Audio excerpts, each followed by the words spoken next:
जय श्रीमन नारायण। नमस्कार दोस्तों, आपका बहुत स्वागत है हमारे YouTube चैनल धर्म मुक्ति में। दोस्तों, आज हम पूर्णिमा व्रत की कथा सुनेंगे जो पुरुषोत्तम मास में पड़ी है, जिसे हम अधिक मास पूर्णिमा के नाम से जानते हैं, जिसमें लक्ष्मी नारायण की पूजा की जाती है। दोस्तों, पुरुषोत्तम मास की पूर्णिमा का व्रत कर एवं पूजन हवन इत्यादि करने से सुख समृद्धि और मनोवांछित फल की प्राप्ति होती है और इस पूर्णिमा को दान पुण्य करने से धन संबंधी सारी परेशानियां दूर होती हैं। तो चलिए हम कथा की शुरुआत करते हैं। पौराणिक मान्यता के अनुसार प्राचीन समय की बात है, भगवान विष्णु और माता लक्ष्मी आपस में वार्तालाप कर रहे थे।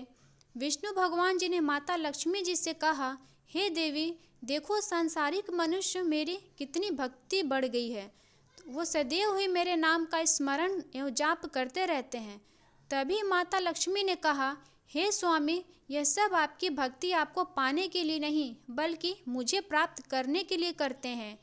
तब श्री विष्णु जी ने कहा, देवी, आपके मन में ऐसा संशय क्यों हो रहा है? यह आपको प्राप्त करने के लिए ऐसा कहते हैं। तभी माता लक्ष्मी ने कहा, स्वामी, आपको मेरी बात पर विश्वास नहीं हो रहा तो आप परीक्षा लेकर देख लीजिए। तभी प्रभु नारायण ब्राह्मण का वेश बनाकर एक गांव में जाते हैं और वहां के साहूकार से कहते हैं, मैं श्री विष्णु जी का भक्त हूं और मैं इस गांव में कुछ दिन के लिए पूजन एवं कीर्तन करना चाहता हूं। गांव के साहूकार उनकी बात को मान लेते हैं और सारी व्यवस्था करने की जिम्मेदारी भी लेते हैं और उन्हें एक निवास स्थान भी देते हैं तथा गांव के सभी लोग उस कथा में प्रतिदिन जाने लगते हैं। तभी माता लक्ष्मी भी परीक्षा लेने के लिए एक वृद्ध महिला के रूप में पहुंच जाती हैं और वहां घूमते हुए एक घर में पहुंचती हैं तथा उस घर की महिला कथा सुनने के लिए अपने घर से निकल ही रही थी। तभी माता लक्ष्मी उस स्त्री से पानी की मांग करती हैं। वह स्त्री कहती है, मैं तो कथा में जा रही हूँ, मुझे पहले ही देर हो चुकी है। तभी वृद्ध बनी माता ने कहा, मुझे पानी पिलाकर फिर चली जाना। तभी उस महिला को दया आ जाती है और वह पानी से भरा लोटा पीने के लिए दे देती है। जैसे ही पानी पीकर वृद्ध महिला ने लोटा रखा, वह सोने का हो जाता है तथा पानी पीकर वृद्ध माता चली जाती हैं और वह स्त्री भी कथा सुनने चली जाती है और वहां जाकर इस चमत्कार को देख सभी कथा में आई महिलाओं से इसके बारे में बताने लगती हैं।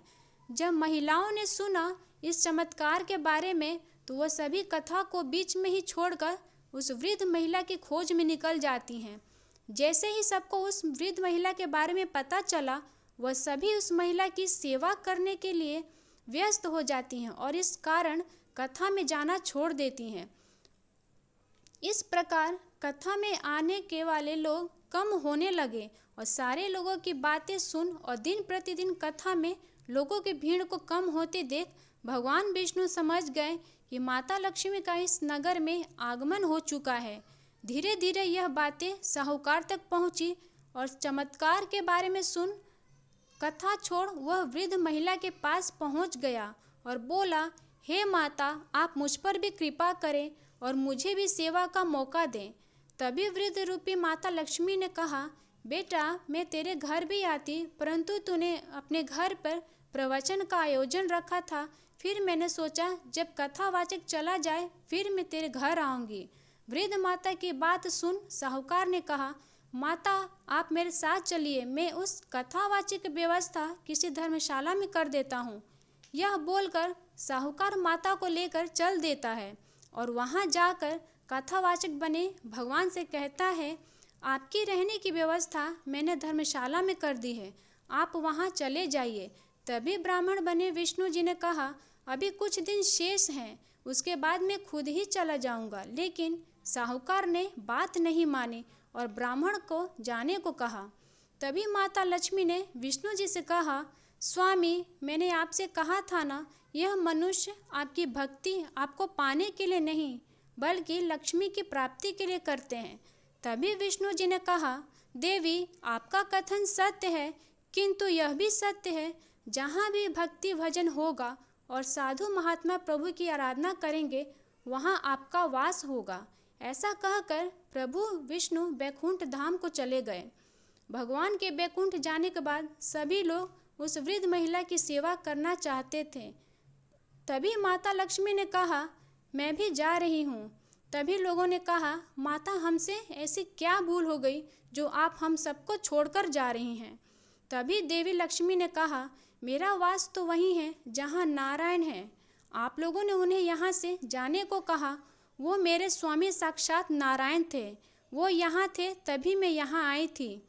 जहाँ उनका वास है वहीं मेरा भी वास है। यह कहकर माँ लक्ष्मी वहाँ से अंतर्ध्यान हो गई। दोस्तों, आपको यह कथा कैसी लगी? अगर अच्छी लगी है तो चैनल को लाइक सब्सक्राइब करना ना भूलें।